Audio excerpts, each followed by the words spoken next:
Hello everyone, welcome you all on this amazing platform of Utkarsh classes. So this is Dipesh Marwani with you और आज हम start कर रहे हैं sir next part number 2 of CBSE business study marathon. तो सभी का स्वागत है एक बार फिर से दोस्तों। लास्ट एक दिन बचा है और पढ़ने अब 6 चैप्टर्स एक साथ हमको, ठीक है। तो पिछली क्लास के अंदर आपने काफी सारे चैप्टर्स जो थे 6 मतलब कि chapter number 1 nature and significance of management की बात करें, वहां से लेके स्टाफिंग तक मैंने अच्छे से रिवाइज करा दिया था। जो बच्चे ने आज तक कुछ नहीं पढ़ा अगर वो क्लास भी देख लेगा तो वो पास तो हो जाएगा, है ना। और जिसने सब कुछ पढ़ लिया है तो उसका रिवीजन हो जाएगा। तो आज की क्लास भी वैसे ही होने वाली है कि अगर आपने कुछ नहीं पढ़ा है, लास्ट वाले पोर्शन जो लास्ट के 4 चैप्टर तो मोस्टली बच्चों के लिए बहुत इंपॉर्टेंट रहते हैं क्योंकि बच्चे पूरे साल स्टार्टिंग के चैप्टर ही पढ़ते हैं, वॉल्यूम 2 पे ध्यान नहीं देते हैं। तो इसलिए आज की क्लास भी उतनी ही ज्यादा इंपॉर्टेंट है आप सभी के लिए, ठीक है। तो स्टार्ट करते हैं जर्नी को। स्टार्ट करेंगे डायरेक्टिंग से हम और यहां से चलते हैं डायरेक्टिंग को समझते हैं। उससे पहले डायरेक्टिंग से रिलेटेड कुछ बातें हैं जो है आपके साथ शेयर करनी है, बतानी जरूरी है। डायरेक्टिंग की बात करते हैं तो सबसे ज्यादा इंपॉर्टेंट यहां से टॉपिक निकल के आता है एलिमेंट्स, ठीक है। एलिमेंट्स की बात करते हैं। एलिमेंट्स के अंदर हमारे पास ध्यान रखना सीबीएसई के बच्चों जितने भी हैं यहाँ पे, तो यहाँ पे एलिमेंट्स में हमारे पास 3 पार्ट्स ही कोर्स में है, सुपरविजन हमारे कोर्स में नहीं है, ठीक है। तो यहाँ पे अगर हम बात करें तो लीडरशिप की बात करेंगे सर, लीडरशिप की पूरे चैप्टर में बात करेंगे, मोटिवेशन की पूरे चैप्टर में बात करेंगे, ठीक है। उसके साथ साथ लास्ट में हम कम्युनिकेशन की पूरे चैप्टर में बात करेंगे, ओके। तो जितने भी बच्चे मेरे साथ जुड़ चुके हैं, जितने भी दोस्त लोग मेरे साथ जुड़ चुके हैं, सभी अपने अपने दोस्तों के साथ ये क्लास का लिंक जरूर शेयर कर दें जिससे कि ज्यादा से ज्यादा स्टूडेंट्स को क्या हो सके, बेनिफिट हो चुके, ओके। तो यहां पे ध्यान रखना सुपरविजन हमारे कोर्स में नहीं है, लीडरशिप, मोटिवेशन और कम्युनिकेशन की हम बात कर रहे हैं और अच्छे से इसको क्या करना है, हमें आज रिवाइज करना है क्योंकि यहां से क्वेश्चन पक्का बनता है, ठीक है। तो चलते हैं डायरेक्टिंग की बात करते हैं। अच्छा, अब आप बच्चे सोच रहे हो कि सर डायरेक्टिंग की डेफिनेशन तो बता दो। चलो एक छोटा सा कंसेप्ट लेते हैं डायरेक्टिंग का। यहां पर क्या है sir, directing refers to the process of, directing में क्या करते हैं, मैंने बोला था डायरेक्शन प्रोवाइड करता है। एक मूवी का डायरेक्टर क्या करता है, डायरेक्शन प्रोवाइड करता है, इंस्ट्रक्ट करता है, गाइड करता है, ठीक है। तो यहां पे एक मूवी का डायरेक्टर जैसे डायरेक्ट करता है वैसे एक कंपनी के अंदर जो डायरेक्टर होता है, मैनेजर होता है, वो कैसे वर्क करता है, इंस्ट्रक्ट करता है, गाइड करता है, कंस्ट्रक्ट करता है, काउंसिल करता है, मोटिवेट करता है, लीड करता है सभी को, जितने भी ऑर्गेनाइजेशन में जितने भी एम्प्लॉइज हैं, जितने भी यहाँ पे डिफरेंट फंक्शनल मैनेजर हैं, उन सबको लीड करेगा। और यहाँ पे ये सारा काम वो क्यों कर रहा है, क्योंकि उसको ऑर्गेनाइजेशन की क्या चाहिए सर, सक्सेस चाहिए। अंडरस्टूड है, क्लियर है। तो ये सिंपल से पॉइंट्स आपको थोड़े से माइंड में रखने पड़ेंगे। डायरेक्टिंग से रिलेटेड एलिमेंट जो मैंने बता दिया आपको कौन कौन से इंपॉर्टेंट है उसकी अगर हम बात करेंगे, बट उससे पहले सबसे ज्यादा इंपॉर्टेंट रहती है सर इसकी इंपॉर्टेंस क्या, सर इसका क्वेश्चन बन सकता है। देखो डायरेक्टिंग की बात करें तो पिछले साल जो क्वेश्चन आया था वो क्या था, प्रीवियस ईयर जो क्वेश्चन आया था डायरेक्टिंग में से वो क्या था, वो था सर लीडरशिप से रिलेटेड, लीडरशिप स्टाइल का क्वेश्चन आया था बॉस। लीडरशिप स्टाइल्स का क्वेश्चन आया था। आपको लीडरशिप की 3 स्टाइल्स के बारे में तो पता ही होगा, ऑटोक्रेटिक, डेमोक्रेटिक, पार्टिसिपेटिव और यहां पे फ्री रेंज। ये 3 स्टाइल्स रिलेटेड क्वेश्चन ऑलरेडी आ चुका है। 4 नंबर का क्वेश्चन आया था, तो क्या इस बार 4 नंबर का क्वेश्चन आएगा? यस सर, आ सकता है 100%। इस बार भी 4 to 6 मार्क का क्वेश्चन आया था, आएगा, ठीक है। तो ये ध्यान रखना, इंपोर्टेंस से क्वेश्चन आ सकता है। तो इंपोर्टेंस से अगर क्वेश्चन आएगा तो वो 4 मार्क्स का होगा। 6 मार्क का क्वेश्चन आएगा तो आगे हम लेके चलेंगे, आगे हम बात करेंगे उसके बारे में। और इंपोर्टेंस में सबसे पहले क्या आता है, डायरेक्टिंग की बात करें तो हमारे पास मैनेजमेंट के काफी सारे फंक्शन है, 5 फंक्शन है, POSDC।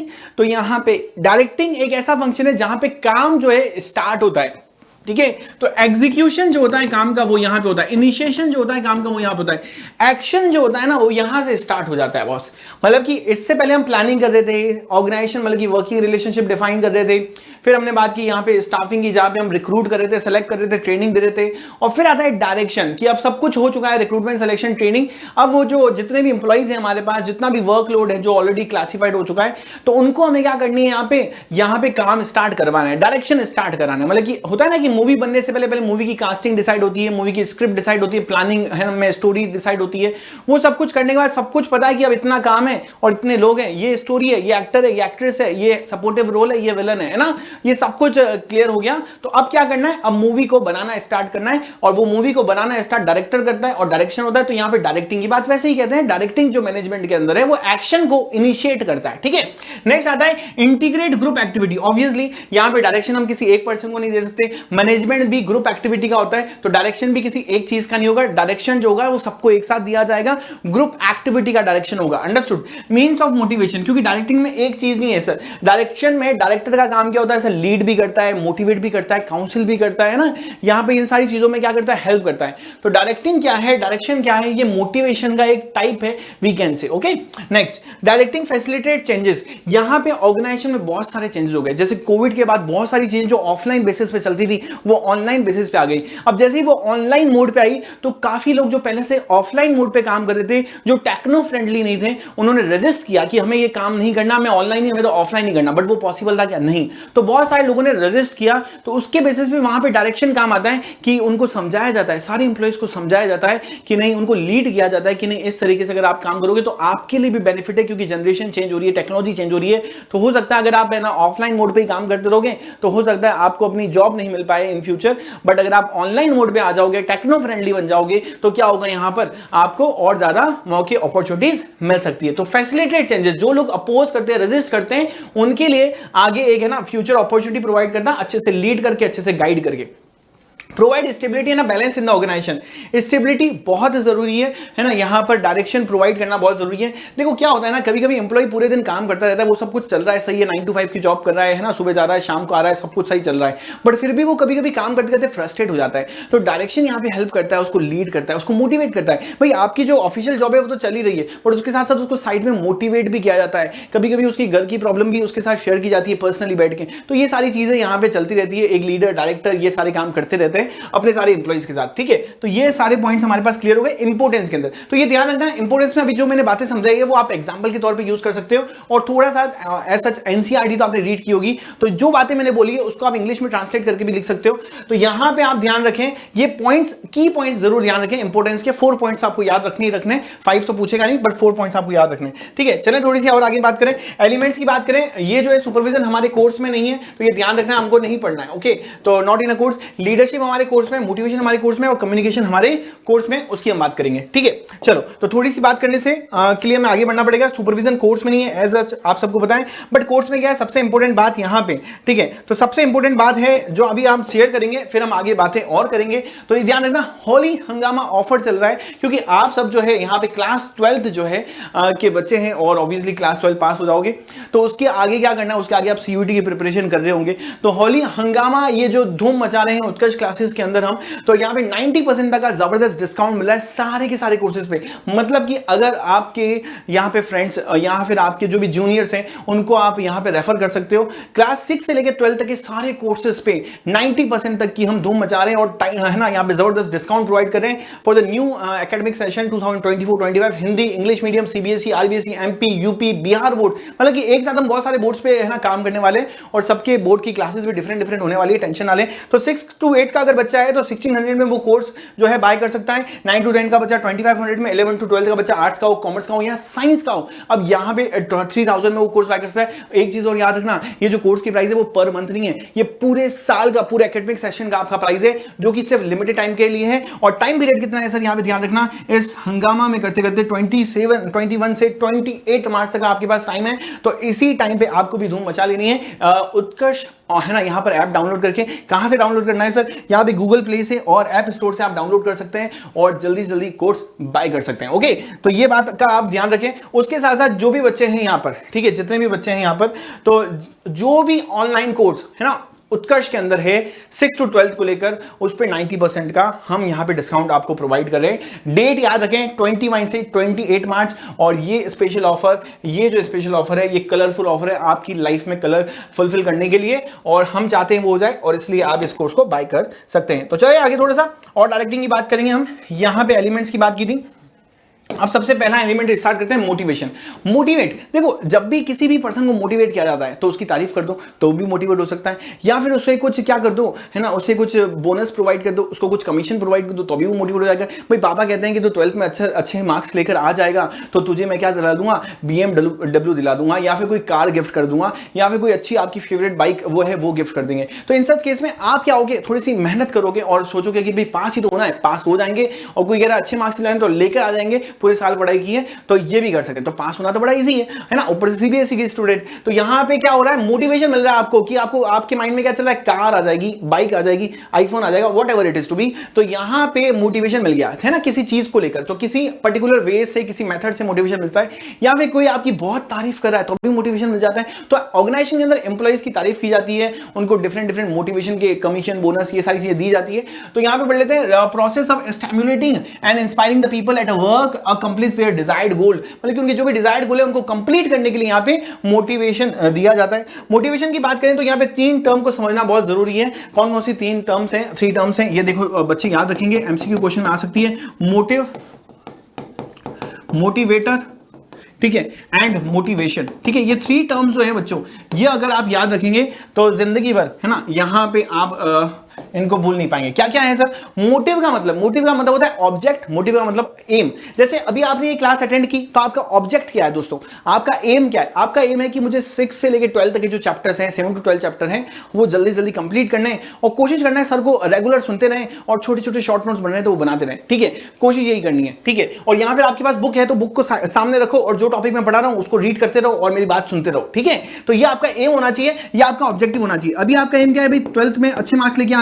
लास्ट एग्जाम है भाई बिजनेस स्टडी का, जितने भी कॉमर्स के बच्चे हैं उनके लिए तो बहुत, है ना, बहुत वेट किया उन्होंने, सबके एग्जाम खत्म हो गए, आप लोगों के बच्चे। तो यहां पे आपका एम ऑब्जेक्टिव है भाई, ये लास्ट एग्जाम बचा है, लास्ट एग्जाम जबरदस्त तरीके से निकाल देना है, बाकी सारे एग्जाम की कसर इसमें छोड़ देनी है कि भाई बेस्ट तरीके से हम एग्जाम निकालें, ठीक है। नेक्स्ट आता है मोटिवेटर। मोटिवेटर का मतलब होता है मेथड, कि आप किस के तरीके से मोटिवेट करते हो। देखो मोटिवेशन हम कर रहे हैं ना तो मेथड भी होना चाहिए। मेथड का मतलब होता है कि आप किस वे में मोटिवेट कर रहे हो। जैसे भी मैंने एग्जांपल दिया BMW का, ऑडी का, आईफोन का, ये सारे, है ना। पापा ने बोला कि तुम पास हो जाओगे तो ये BMW मिल जाएगी, पापा ने बोला तुम पास हो जाओगे तो अपने दोस्तों के साथ गोवा घूम के आ जाना, ठीक है, ट्रिप में स्पॉन्सर कर दूंगा। तो यहाँ पे आपको मेथड्स क्या मिल रहे हैं, समझ गए? तो यहाँ पे आपको एक मेथड मिल गया कि इस पर्टिकुलर चीज आपके माइंड में रहेगी और आप अच्छे से प्रोग्रेस करते रहोगे, काम करते रहोगे। वैसे एम्प्लॉइज को भी ऑर्गेनाइजेशन में मोटिवेट किया जाता है कि अगर इस बार तुमने सेल्स ज्यादा की तो तुम्हें इंसेंटिव मिलेगा, ठीक है, अगर आपने काम अच्छा किया तो हम आपको ट्रिप पे भेजेंगे, है ना, कंपनी की तरफ से।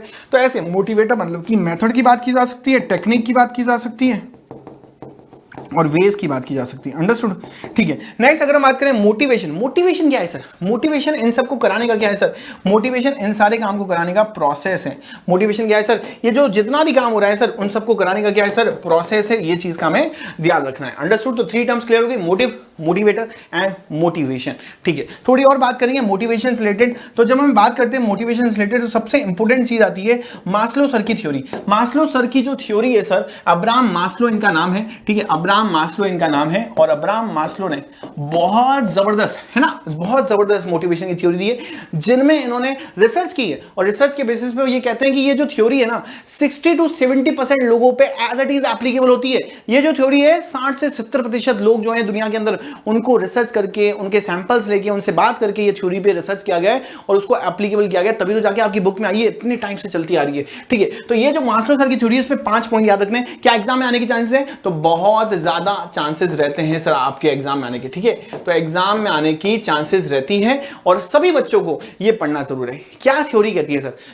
थ्योरी कहने से पहले best physiological needs, safety and security needs, social affiliation needs, esteem needs and self actualization needs. पहले ये 5 पॉइंट याद कर लो, जल्दी से मेरे साथ याद कर लो। सबसे पहला पॉइंट क्या है? देखो पूरा नाम याद नहीं हो रहा तो फर्स्ट पॉइंट को बोलो बेसिक नीड्स, है ना। पहला पॉइंट क्या हो गया? Basic needs. सेकंड पॉइंट की बात करते हैं तो सेकंड पॉइंट क्या हो गया? सेफ्टी या फिर सिक्योरिटी नीड्स। थर्ड पॉइंट क्या हो गया? Social needs. फोर्थ पॉइंट क्या हो गया? Steam needs. फिफ्थ पॉइंट क्या हो गया? Self actualization needs. चलो मैं बात करता हूं समझाना बेसिक नीड्स से। बेसिक नीड्स की बात करें तो इंसान की बेसिक नीड्स की बात करते हैं। बेसिक नीड्स क्या क्या हो सकती है? एक है ना फूड, शेल्टर और क्लोथ्स। फूड, शेल्टर और क्लोथ्स एक पर्सन की बेसिक नीड्स है। भाई मुझे कपड़े चाहिए पहनने के लिए, ठीक है, खाना चाहिए खाने के लिए, है ना। यहाँ पे शेल्टर मतलब कि मेरे ऊपर एक छत रहनी चाहिए, घर होना चाहिए, छोटा मोटा जगह होनी चाहिए जहाँ पे मैं रह पाऊँ, जहाँ पे मुझे कोई प्रॉब्लम नहीं हो, ठीक है। तो शेल्टर चाहिए मुझे रहने के लिए। तो यहाँ पे फूड, शेल्टर और क्लोथ्स क्या एक बेसिक नीड्स है। और भी क्या बेसिक नीड्स? क्या एजुकेशन बेसिक नीड्स है? Yes, education is also basic needs, है ना। Trust is a basic needs, तो education is a basic needs, trust is a basic needs, sex is a basic needs. तो ये सारी basic needs होती है एक पर्सन की, ध्यान रखना आपको, है ना। ये इंसान को चाहिए होती है, ये फुलफिल करनी होती है। उसके बाद आता है सेफ्टी एंड सिक्योरिटी नीड्स की बात की जाती है। सेफ्टी और सिक्योरिटी नीड्स का मतलब होता है कि इंसान की जब बेसिक नीड्स फुलफिल हो गई तो वो चाहेगा ये बेसिक नीड्स हमेशा फुलफिल होती रहे, है ना, ये बेसिक नीड्स हमेशा फुलफिल होती रहे, ये पर्सन की बेसिक नीड्स होती है।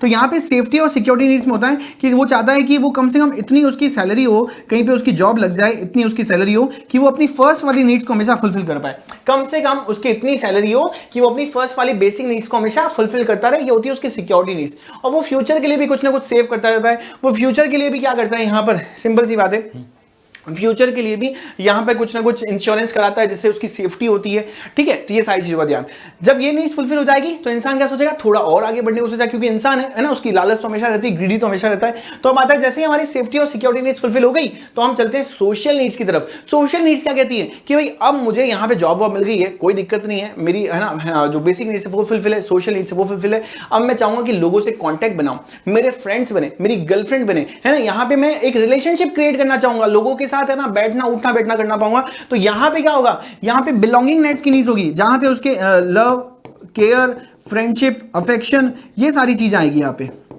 ठीक है। यहां पे इस चीज का हमें ध्यान रखना है। तो यहां पे अब सोशल नीड्स की बात करें तो ये सारी चीजें आ जाएगी यहां पे। ये इंसान चाहेगा कि मेरी भी लोग केयर करें, मुझसे भी लोग प्यार करें, मैं भी लोगों से बात करूं, अच्छी दोस्ती हो, फ्रेंडशिप बने, बेस्ट फ्रेंड्स बने, ठीक है। काम करते करते ऐसी नीड्स को फुलफिल करना पड़ता है इंसान को। तो ये उसकी आ जाती है सोशल नीड्स की। अब उसने दोस्त बना दिए, क्योंकि ऐसा नहीं है ना कि दोस्त हमारे साथ हम हर रोज नए दोस्त बनाते हैं, ऐसा तो नहीं होता ना। जो दोस्त हम बनाते हैं वो जिंदगी भर हमारे साथ चलते हैं, कुछ सालों तक साथ चलते हैं, 10 15 20 साल तक हम चाहते हैं कि वो दोस्त हमारे साथ हमेशा रहें, ठीक है। कुछ हो जाती है अनसर्टेन तो बात लगे। तो लव, केयर, एफिलिएशन, है ना, अफेक्शंस, और यहाँ पे फ्रेंडशिप वाली वो चीजें आप सबको चाहिए, हर एक ह्यूमन की नीड होती है। सोचो आपका कोई दोस्त ही नहीं हो, है ना, तो आपकी ये सोशल नीड्स फुलफिल नहीं हो रही है, बट आप सबका है तो आपकी सोशल नीड्स फुलफिल है। फिर आती है एस्टीम नीड्स। मास्लो सर का क्या कहना है कि एक पर्सन जो है वो ये तीनों नीड्स तो अच्छे से अचीव कर लेता है अपनी लाइफ के अंदर, हर एक कर लेता है, हर एक पर्सन कर लेता है।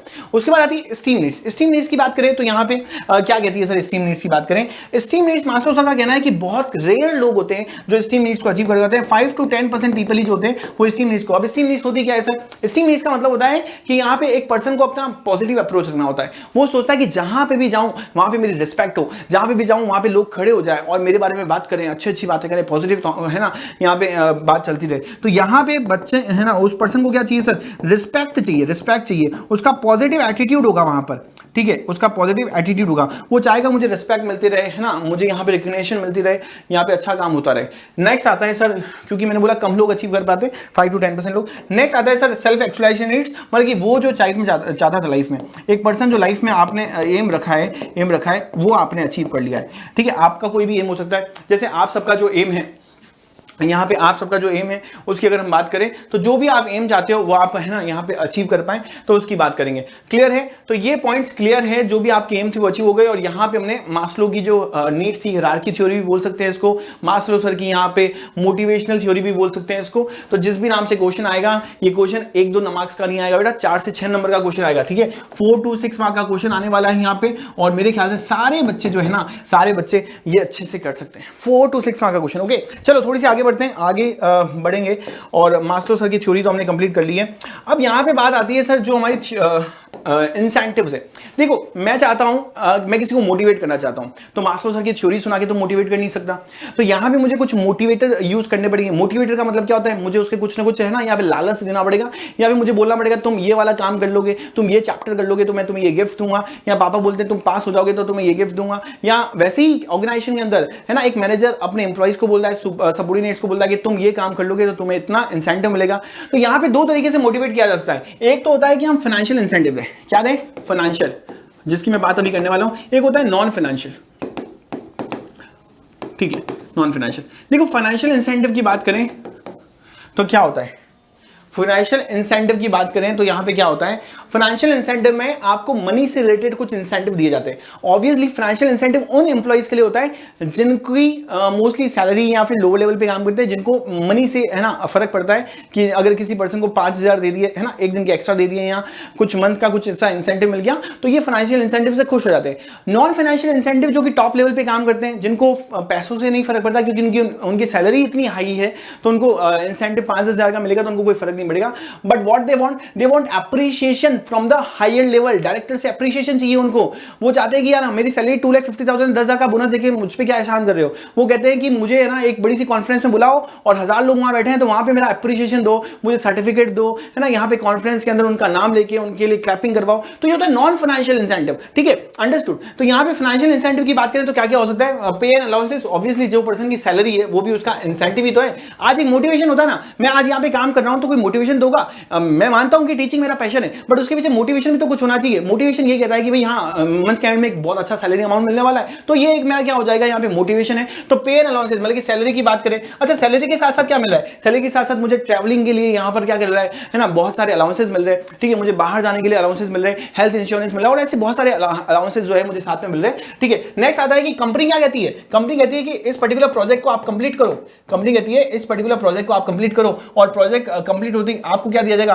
प्रॉफिट में शेयरिंग दी जाएगी। प्रॉफिट में शेयरिंग मतलब कि 40-50-60 की शेयरिंग दी जाएगी, 30-70 की शेयरिंग दी जाएगी, मतलब कि वॉट एवर द शेयरिंग, कि भाई जितना भी प्रॉफिट होगा, कंपनी को 2 करोड़ का प्रॉफिट है तो आप सभी एम्प्लॉइज में 2 करोड़ में से 30% डिस्ट्रीब्यूट किया जाएगा। 1000 एम्प्लॉई है तो 30% हम डिस्ट्रीब्यूट कर देंगे, ठीक है। तो ये चीज का हमें ध्यान रखना है। कंपनी क्या करेगी कि हम आपको स्टॉक ऑप्शन दे देंगे। स्टॉक ऑप्शन का मतलब क्या? जैसे रिलायंस कंपनी में काम करने वाले हैं, जैसे कि अभी रिसेंटली ही मेरे ख्याल से है ना, किसी कंपनी ने अपने एम्प्लॉइज को स्टॉक ऑप्शंस दिए हैं, जितने भी एम्प्लॉइज उनको एक share bonus share as a gift कर दिया, ठीक है। तो वो भी कर सकती है कंपनी, ठीक है। कंपनी यहाँ पे मॉनेटरी टर्म में बोनस दे रही है कि भाई आपने इतना अच्छा काम किया, आपको दिवाली बोनस दे दिया जाता है ना, 5,000, 10,000, 20,000, तो ये बोनस प्रोवाइड किया जा रहा है। कमीशन दी जा रही है, अगर आप सेल्स जितनी ज्यादा करोगे आपको कमीशन मिलती है सेल्स में। प्रोडक्टिविटी मतलब कि जितने ज्यादा आप प्रोडक्ट प्रोड्यूस करोगे, प्रोडक्टिविटी मतलब डिफरेंशियल पीस वेज सिस्टम समझा था हमने। तो प्रोडक्टिविटी का मतलब होता है कि अगर आपने एक प्रोडक्ट प्रोड्यूस किया तो यहाँ पे आपको कुछ भी है ना वेज नहीं मिलेगी, नॉर्मल वेज मिलेगी, नॉर्मल वेज मिलेगी यहां पर, ठीक है। अगर आपने है ना 100 प्रोडक्ट प्रोड्यूस किए तो एडिशनल 100 से ज्यादा जितने भी प्रोडक्ट प्रोड्यूस किए आपको यहां पे नॉर्मल वेज तो मिल ही रही है, नॉर्मल वेज के साथ साथ यहां पर प्लस आपको 10 रुपी पर प्रोडक्ट, 10 रुपी पर प्रोडक्ट आपको एडिशनल मिल रहे हैं। ऐसा भी हो सकता है या 20 रुपी पर प्रोडक्ट एडिशनल मिल रहे हैं। ये चीज का हमें ध्यान रखना है, ठीक है। ये आपको पॉइंट्स याद रखना है। फिर आता है रिटायरमेंट बेनिफिट्स। रिटायरमेंट बेनिफिट्स देखो हर एक company retirement benefits different type से देती है। जैसे कि ग्रेच्युटी देती कि भाई आपका जब भी रिटायरमेंट होगा, आपने इतने साल इस कंपनी को दिए हैं, ऑब्वियसली अब आप इस कंपनी को छोड़ के जा रहे हैं क्योंकि रिटायरमेंट आपका हो रहा है, तो आपको यहां पे रिटायरमेंट के बाद क्या क्या दिया जाना चाहिए? तो ग्रेच्युटी दी जाती है, क्योंकि आपके आने वाली लाइफ जो है, जो आपके रिटायरमेंट के बाद वाली लाइफ है वो अच्छे से निकले। तो वहां पे आपने जितने भी साल काम किए उसके बेसिस पे कैलकुलेशन किया जाता है और बहुत अच्छा अमाउंट यहां पे ग्रेच्युटी का मिलता है, ठीक है। ग्रेच्युटी के अलावा आता है पीएफ प्रोविडेंट फंड, जिसको आपने सुना होगा, तो प्रोविडेंट फंड दिया जाता है, ठीक है। ऐसे बहुत सारे रिटायरमेंट बेनिफिट्स देते हैं। फिर आता है पर्क्स एंड फ्रिंज, जहां पे आपको एडिशनल अमाउंट दिया जाता है फॉर एडिशनल वर्क। आपने जो भी एडिशनल काम किया उसके लिए आपको एडिशनल अमाउंट मिलता है और यहाँ पे है ना डिफरेंट टाइप का बेनिफिट मिलता है। तो ये हो गया फाइनेंशियल इंसेंटिव। अब आते हैं सर नॉन फाइनेंशियल इंसेंटिव। तो नॉन फाइनेंशियल मतलब कि मैंने क्या बोला, मनी से रिलेटेड नहीं होंगे।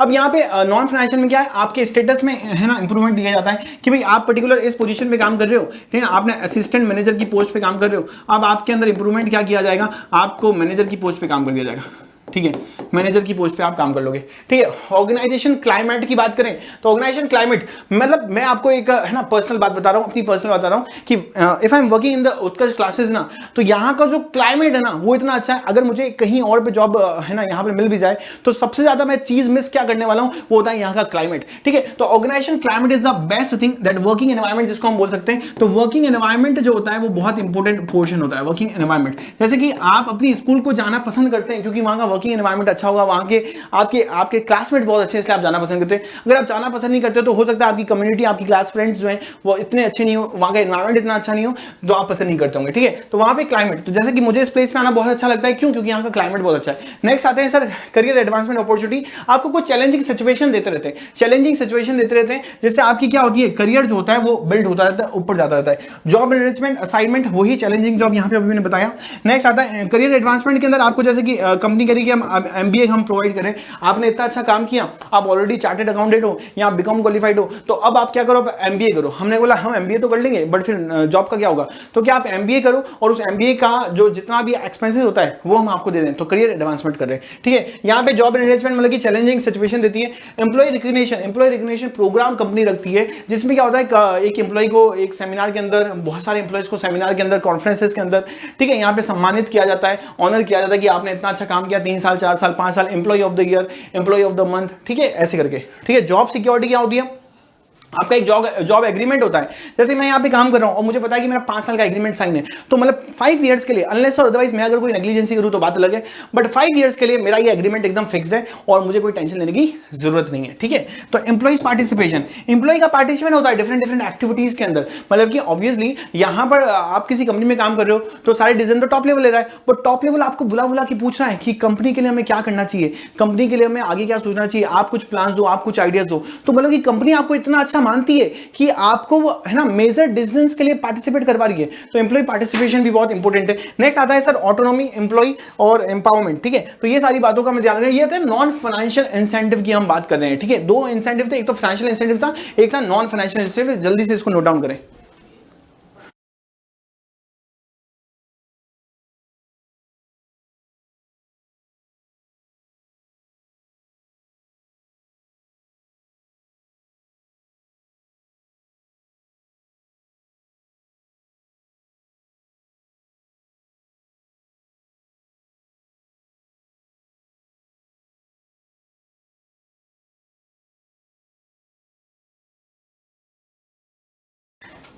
ओके बच्चों, तो जल्दी से नोट डाउन करना, ये सारे पॉइंट्स बहुत इंपॉर्टेंट रहने वाले हैं यहाँ पे। अब आते हैं सर, हम बात करते हैं लीडरशिप की, और जो सेकंड एलिमेंट है मैंने बोला था बहुत इंपॉर्टेंट है, तो लीडरशिप की बात करते हैं। तो लीडरशिप क्या है sir? Is the process of influencing people so that they strive. मतलब कि आप क्या कर रहे हो, इन्फ्लुएंस कर रहे हो। लीडर जो होता है ना बॉस, एक लीडर का रोल एक ऑर्गेनाइजेशन में एक डिफरेंट होता है। देखो हर एक मैनेजर लीडर हो सकता है, बट हर एक लीडर एक मैनेजर वो जरूरी नहीं है। तो जो भी लीडर होता है, जो भी leader as an leader appoint किया जाता है, वो मोटिवेट तो करता ही करता है, उसके साथ इन्फ्लुएंस करता है एम्प्लॉइज को कि भाई ये काम कर लो और ये बेनिफिट होगा तुमको। और इन्फ्लुएंस इतना जबरदस्त तरीके से करता है कि विलिंगली जितने भी एम्प्लॉइज होते हैं यहां पर काम करने लग जाते हैं। जैसे कि सपोज मेरी क्लास के अंदर एक टॉपर भी है, एवरेज स्टूडेंट भी है, और है ना मतलब कि हम कह सकते हैं बिलो एवरेज स्टूडेंट भी है। तो यहां पे एवरेज वाले और टॉपर तो अच्छे से पढ़ रहे हैं, पर जो बिलो एवरेज वाले वो अच्छे से नहीं पढ़ रहे हैं। If I am a good leader तो बिलो एवरेज वाले बच्चे भी है ना थोड़ा बहुत पढ़ाई पे ध्यान देने लग जाएंगे, ठीक है। वो भी अपने पढ़ाई के बारे में सोचने लग जाएंगे, वो भी सोचने लग जाएंगे 12th पास करनी है या नहीं करनी है ना। तो वो भी उनके माइंड में ये सारी चीजें लग जाएगी। मैं इस वे में उनको इन्फ्लुएंस करना चाहूंगा। तो यहां पे ये चीज का हमें ध्यान रखना है, इन्फ्लुएंस करना पीपल को so that they strive willingly and enthusiastically towards the achievement of the group goals। तो जो भी कंपनी के ग्रुप गोल्स का मतलब होता है, कंपनी के गोल्स की बात की जा रही है। तो कंपनी के जो भी ग्रुप गोल है वहां पर enthusiastically और willingly उनसे काम करवा लेता है, वो होता है लीडर। ओके चलो, लीडर के अंदर हम थोड़ी सी बात करें तो यहां पे लीडर में सबसे इंपॉर्टेंट पॉइंट आता है कि यहां पे हम पॉइंट्स की बात करेंगे, 3 पॉइंट्स। वो है sir autocratic style of leadership, ठीक है, डेमोक्रेटिक स्टाइल ऑफ लीडरशिप, और यहां पे free range style of leadership. Autocratic style of leadership में क्या होता है, समझना अच्छे से बच्चों। ऑटोक्रेटिक स्टाइल ऑफ लीडरशिप ये कहती है कि यहां पे एक लीडर है, लीडर जो होता है अपने जो भी पावर होते हैं वो आगे डेलीगेट नहीं करता। ऑल पावर विद लीडर, मतलब कि अपने पावर आगे दे ही नहीं रहा, किसको, सबऑर्डिनेट्स को, जो लोग उसके साथ काम कर रहे हैं उनको ये पावर्स आगे पास ही नहीं कर रहा, डेलीगेट ही नहीं कर रहा। तो यहां पे ऑटोक्रेटिक का मतलब होता है कि लीडर अपने पास सारे पावर रख रहा है और लीडर उन सारे पावर्स का यूज कर रहा है, किसी को अपने पावर नहीं दे रहा है, किसी इंप्लॉय सबऑर्डिनेट को नहीं दे रहा है। अच्छा ऐसा क्यों है, क्यों लीडर पावर नहीं दे रहा, what is the reason behind it? इसका रीजन यही रहता है दोस्तों कि यहां पर सबसे इंपॉर्टेंट पॉइंट रहता है कि जो लीडर है ना वो सोचता है कि जो लोग काम कर रहे हैं वो अनस्किल्ड लोग हैं। ये जो सबऑर्डिनेट लोग काम कर रहे हैं वो क्या है, अनस्किल्ड है।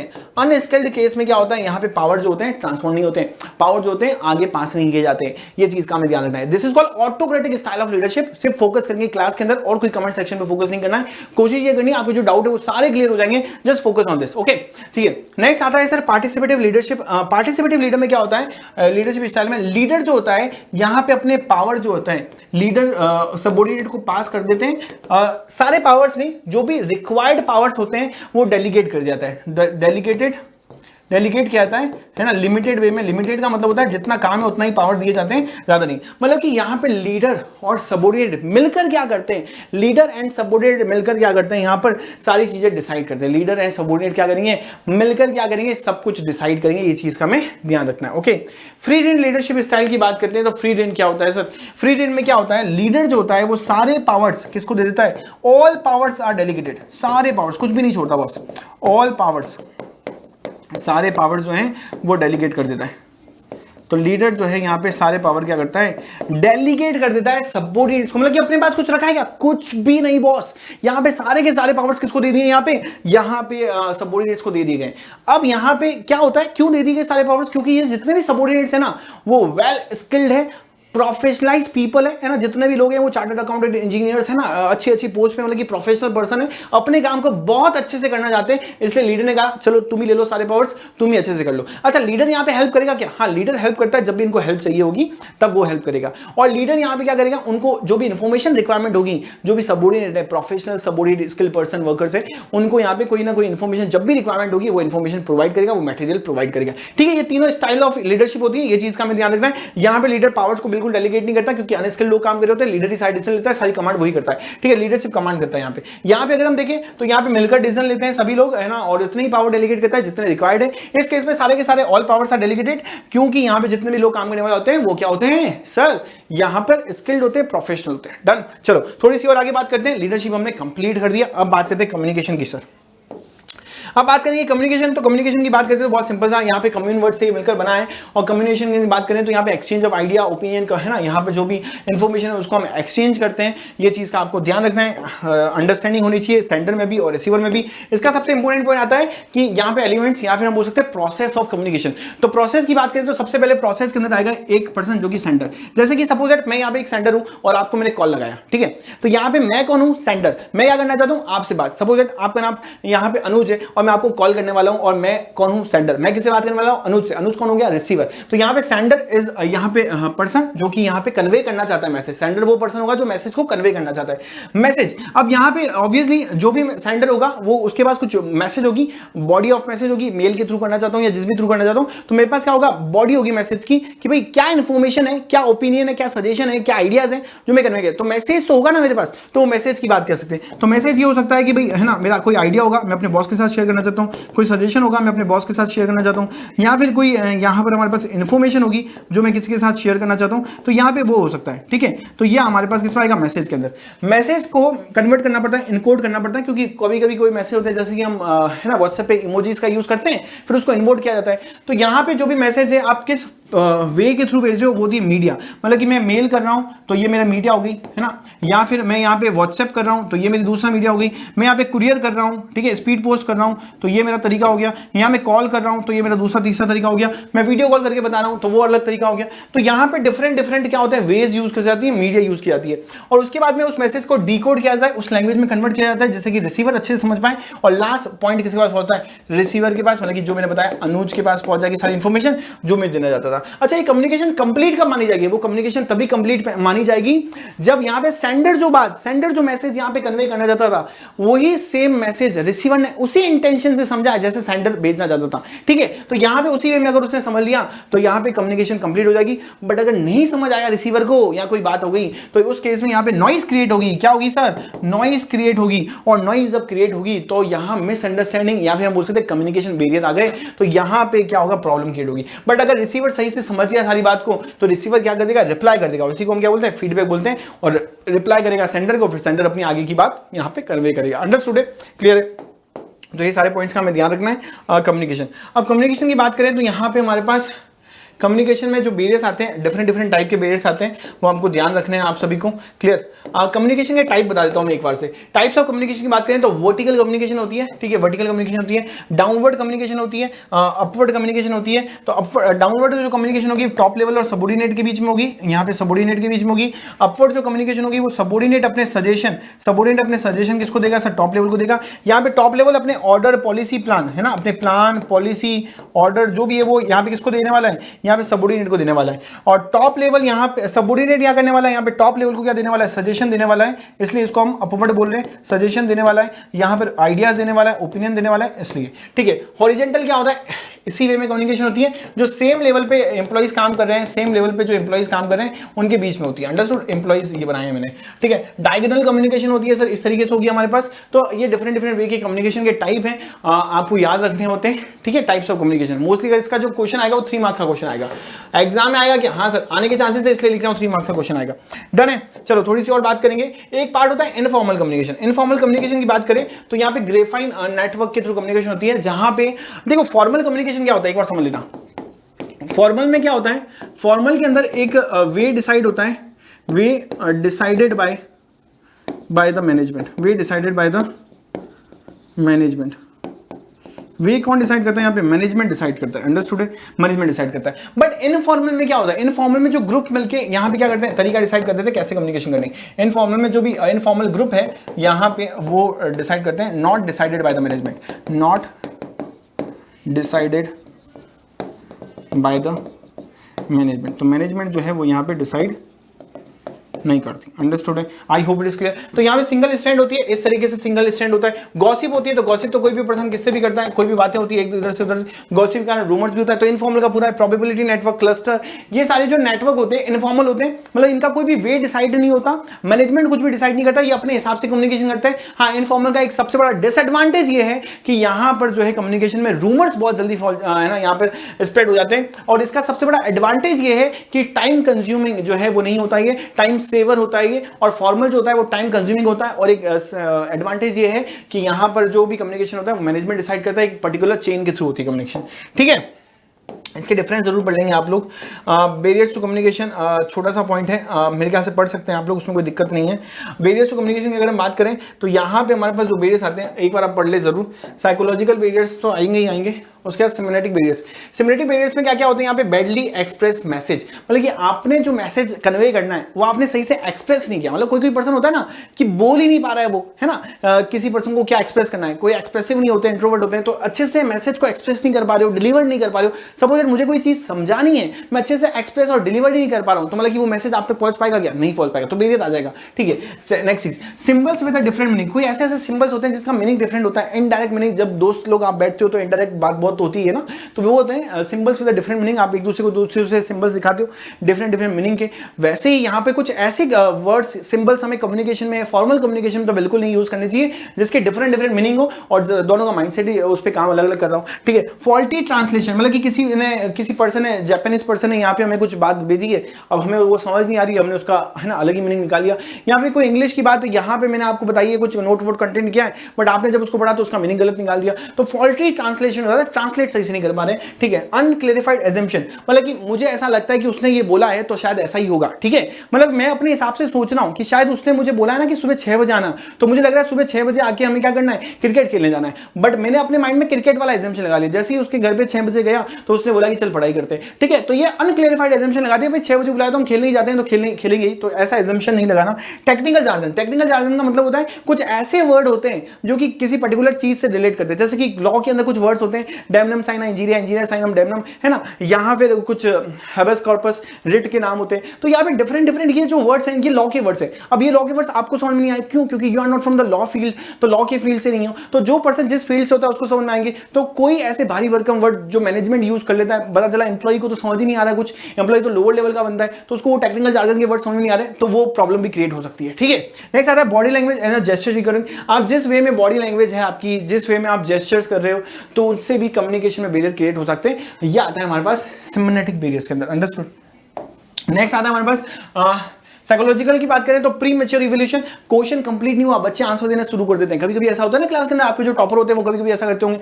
But the thing is pre mature evolution ये होता है कि आपने क्वेश्चन, टीचर ने क्वेश्चन कंप्लीट नहीं किया, बच्चा पहले ही आंसर दे रहा है, तो बच्चे ने क्या किया, क्वेश्चन पूरा सुना नहीं और अपनी बातें करने लग गया, और टीचर ने क्या बोला, क्वेश्चन का आंसर गलत है। ठीक है, तो प्री मैच्योर इवोल्यूशन नहीं करना, अपने हिसाब से पहले ही आंसर नहीं दे देना, पहले है ना आपको पूरी चीज सुननी चाहिए सेंटर की, फिर रिसीवर को रिस्पॉन्ड करना चाहिए। लैक ऑफ अटेंशन, अब होता है क्लास के अंदर टीचर समझा रहे हैं बट काफी सारे बच्चों का अटेंशन ही नहीं होता है, तो जब अटेंशन ही नहीं होगा तो यहां से सेंडर ने कम्युनिकेशन तो किया बट वहां अटेंटिव ही नहीं है लोग, तो वो कम्युनिकेशन पूरा कंप्लीट हुआ ही नहीं। ठीक है, loss by transmission and the poor attention. ठीक है, ट्रांसमिशन में गलत हो गया, मतलब कि कोई एक चीज मुझे कहनी है बट फॉर्मल में क्या होता है, बहुत सारा प्रोसीजर होता है। स्केलर चेन आपने देखी होगी ना, ये स्केलर चेन होती है कि ए ने कोई बात करनी है तो बी को कहेगा, फिर सी को कहेगा, फिर डी को कहेगा, फिर ई को। तो ए को कोई बात करनी है तो पहले बी के पास, फिर बी से सी, सी से डी और डी से ई तक। मतलब कि यहाँ पे इतने सारे लोगों तक बात पहुंचेगी, तो हो सकता है बात का क्या बन जाएगा, यहाँ पे बतंगड़ बन जाएगा। मतलब कि यहाँ पे बहुत सारे वेज से जो है बात निकलेगी, तो यहाँ पे बात का क्या हो जाएगा, बतंगड़ बन जाएगा। मतलब कि जो डिफरेंट वेज यूज हो रहे हैं वहां पे दिक्कत आ जाएगी। ठीक है,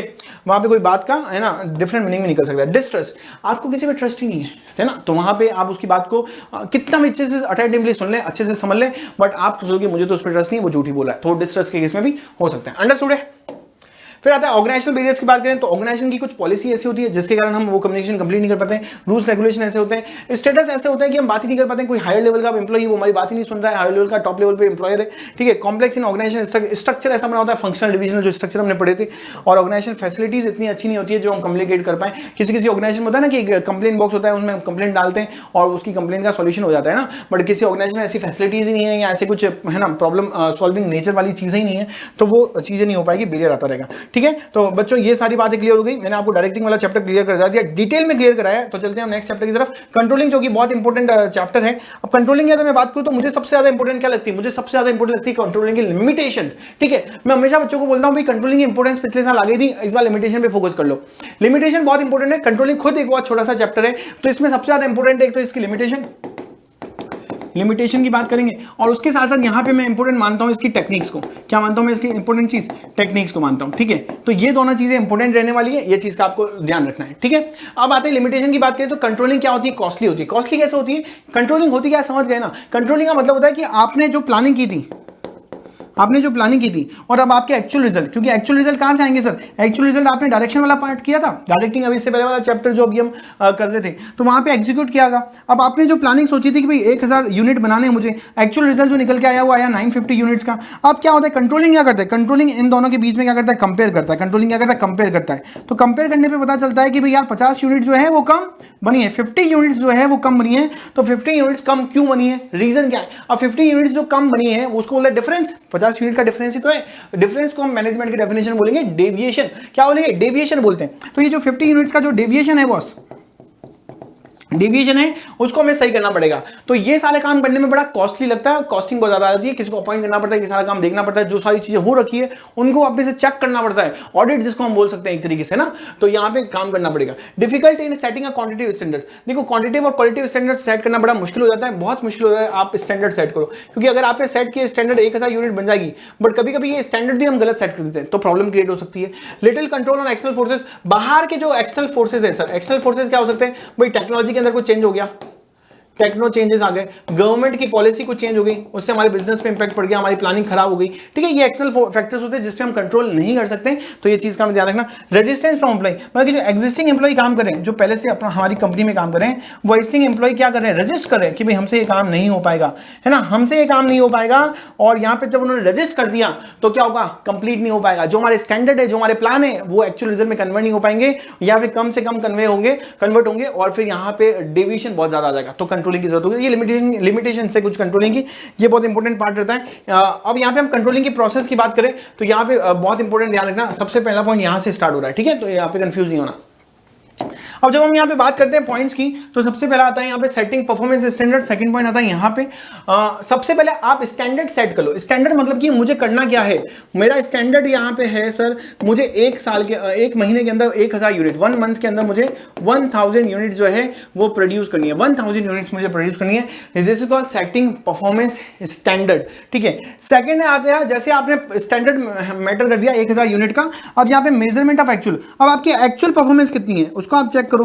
एक्चुअल परफॉर्मेंस आपकी 1 महीने के बाद कितनी है, 1 महीने के बाद आपकी एक्चुअल परफॉर्मेंस आती है कि आपने कितनी, जैसा अभी मैंने बताया था 950 यूनिट्स, 950 यूनिट से आपने क्या किया, यहाँ पे प्रोड्यूस किया, ये एक्चुअल रिजल्ट है। एक्चुअल में ये तो आपने एक स्टैंडर्ड सेट किया था, ये बनाया नहीं था, एक स्टैंडर्ड सेट कर दिया था पहले से कि इतना तो काम हो ही जाएगा 1 महीने में, और एक्चुअल में काम कितना हुआ है, 950 यूनिट्स का हुआ है। फिर आपको पता चलेगा कि भाई कंपेयर करोगे आप एक्चुअल को किसके साथ, स्टैंडर्ड के साथ आप कंपेयर करोगे, तो 1000 में से 950 गए, तो यहाँ पे हमारे पास 50 यूनिट्स का क्या आ गया, डिफरेंस। डिफरेंस को क्या बोलते हैं, डेविएशन बोलते हैं, और यहाँ पे हम इसको एनालाइज करेंगे, ये 50 यूनिट कम क्यों आई, रीजन फाइंड करेंगे सर, ये 50 यूनिट्स कम क्यों आई, भाई क्या बच्चों ने काम कम किया है ना, एम्प्लॉइज ने काम कम किया, सबऑर्डिनेट्स ने काम कम किया, क्यों यूनिट्स कम आई, तो वो डेविएशन फाइंड करेंगे। और डेविएशन फाइंड करने के बाद हम क्या करेंगे सर, यहाँ पे टेकिंग करेक्टिव एक्शन, मतलब कि मुझे डिफरेंस पता चल गया, उसका रीजन पता चल गया, एनालाइज किया ना तो पता चल गया रीजन, कि यहाँ पे रीजन क्या है, उसके बेसिस पे मैं क्या लेने वाला हूं, उस पर करेक्टिव एक्शन लेने वाला हूं। यहाँ पे मैं फाइंड आउट करने वाला हूं कि यहाँ पर है ना ना, सब किस कारण से है ना यहाँ पे प्रॉब्लम क्रिएट हुई है, करेक्टिव एक्शन की बात करते हैं। और फिर यहाँ पे हम क्या कर पाएंगे, फीडबैक एंड कंट्रोलिंग, तो यहाँ पे कंट्रोल करने पाएंगे, यहाँ पे हमें कंट्रोल करना पड़ेगा। ये सारी चीजें ऐसे ही चलती रहेगी। और अगर कभी कभी ऐसा होता है ना कि करेक्शन जो होते हैं, वो डेविएशन जो होते हैं, वो विद इन एक्सेप्टेबल रेंज में होते हैं, तो कंट्रोलिंग की जरूरत नहीं होती। मतलब कि 1000 से 970 बनी तो 30 का डिफरेंस है, तो चलो कोई बात नहीं, ये तो नॉर्मल वैसे भी हो जाता है। तो कुछ कुछ करेक्शन, कुछ कुछ deviation with in acceptable range में होते हैं, तो उनको इग्नोर कर दिया जाता है। ठीक है, तो जैसे वही चीज यहाँ पे लिखी हुई है। I hope it is clear. तो कंट्रोलिंग के अंदर यही पोर्शन हमारे पास सबसे ज्यादा इंपॉर्टेंट है। अब चलते हैं सर एक नए चैप्टर की तरफ, बात करते हैं फाइनेंशियल मैनेजमेंट। कंट्रोलिंग की बात करें, टेक्निक की बात करें, तो आपको याद रखने पड़ेंगे, जिसमें ट्रेडिशनल अप्रोच को नहीं छोड़ के आप मॉडर्न अप्रोच जरूर पढ़ोगे। क्या पढ़ोगे? मॉडर्न अप्रोच एनसीईआरटी से जरूर पढ़ना। कहां से पढ़ोगे? मॉडर्न अप्रोच एनसीईआरटी से। ठीक है, सारे बच्चों को मैं ये एक छोटा सा होमवर्क दे रहा हूं, मॉडर्न अप्रोच जरूर पढ़नी है। कोई प्रॉब्लम आए तो कमेंट कर सकते हैं। ठीक है, चले आगे चलते हैं, थोड़ी सी और बात करेंगे यहाँ पे फाइनेंशियल मैनेजमेंट चैप्टर की। और जब हम फाइनेंशियल मैनेजमेंट की बात करें तो हम फंड मैनेजमेंट की बात करें। फंड मैनेजमेंट में सबसे इंपॉर्टेंट चीज जो रहेगी वो समझाने वाला हूं मैं आपको यहाँ पर।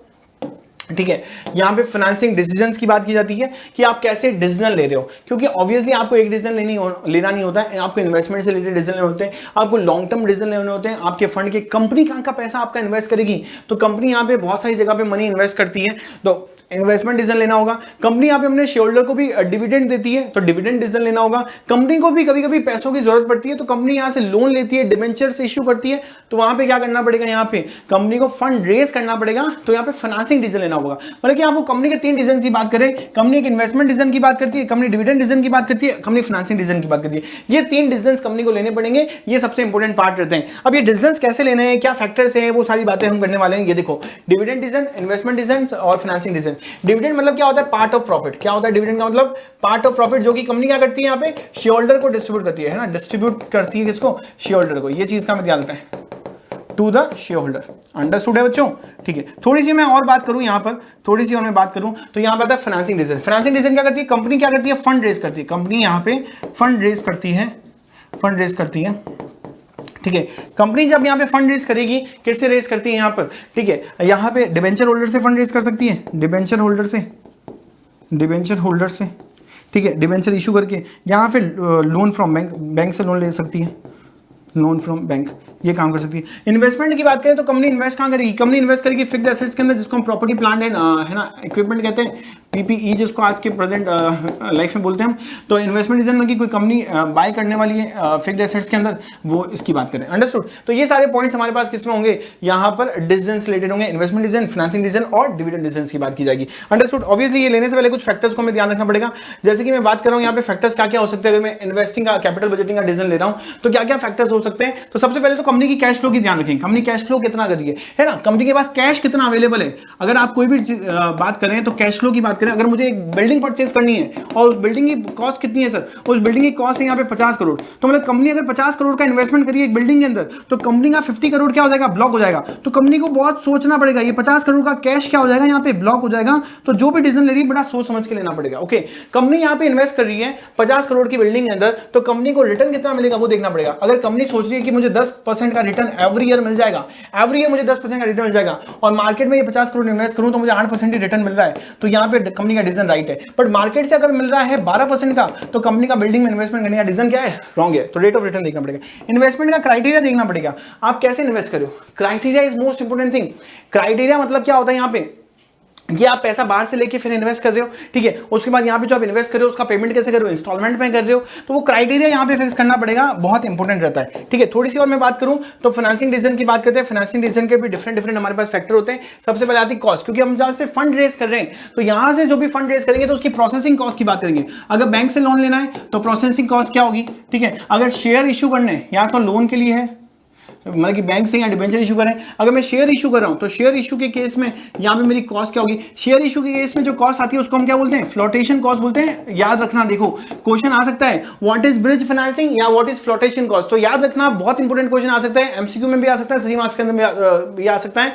तो फ्लोटेशन कॉस्ट का मतलब होता है जब भी हम शेयर इशू करते हैं जो कॉस्ट लगती है उसको बोलते हैं फ्लोटेशन कॉस्ट, या फिर यहाँ पे ब्रिज फाइनेंसिंग कॉस्ट। नेक्स्ट बात करते हैं रिस्क की। जब आप यहाँ पे फंड रेज कर रहे हो तो डिबेंचर के केस में आपको क्या होगा? फिक्स रिटर्न आपको पे करना होगा, उसको हम बोलते हैं रिस्क कि भाई यहाँ 10% तो मुझे वहां पे डिबेंचर को यहाँ लोन लिया बैंक से, तो बैंक वालों को हमें ब्याज तो इंटरेस्ट तो देना ही पड़ेगा। वो कहता है रिस्क कि भाई हमेशा देना पड़ेगा, लॉस होगा तभी। बट इशू अगर हम शेयर्स के थ्रू करें तो वहां पे रिस्क नहीं है, क्योंकि हमें जरूरी नहीं है डिविडेंड हम पे करें या करें नहीं करें। फ्लोटेशन कॉस्ट अभी मैंने समझा दिया। यहाँ पे इशू एक्सपेंस होती है। कैश फ्लो की पोजीशन अगेन बहुत मैटर करती है। अगर आप शेयर इशू करोगे तो आपको डिविडेंड देना पड़ेगा, उसके लिए कैश होना चाहिए। और यहाँ पे फिक्स ऑपरेटिंग कॉस्ट की बात करें तो डे टू डे का एक्सपेंसेस होता है। डे टू डे का एक्सपेंसेस का मतलब होता है कि यहाँ पे कंपनी के एक्सपेंसेस कितने हैं, क्योंकि यहां पे अगर हम अगेन द सेम पॉइंट कि डिबेंचर्स रेज कर रहे हैं तो वहां पे आपको फिक्स ऑपरेटिंग कॉस्ट आपकी इंक्रीज हो जाएगी। बट यही सेम चीज शेयर्स के केस में नहीं होगी, बैंक से लोन लेने के केस में भी हो जाएगी। ठीक है, कंट्रोल कंसिडरेशन, अगर मैं शेयर इशू कर रहा हूं, शेयर्स अगर इशू कर रहा हूं तो मेरा कंट्रोल क्या हो गया, मार्केट में बहुत सारे लोगों के पास चला गया तो यहां पे डाइल्यूट हो जाएगा मेरा कंट्रोल। ठीक है, बट अगर मैं डिबेंचर इशू कर रहा हूं तो मेरा कंट्रोल कंसिडरेशन नहीं जाएगा, कंट्रोल मेरे हाथ में रहेगा। जितने लोगों के पास पहले था उतने ही लोगों के पास रहेगा।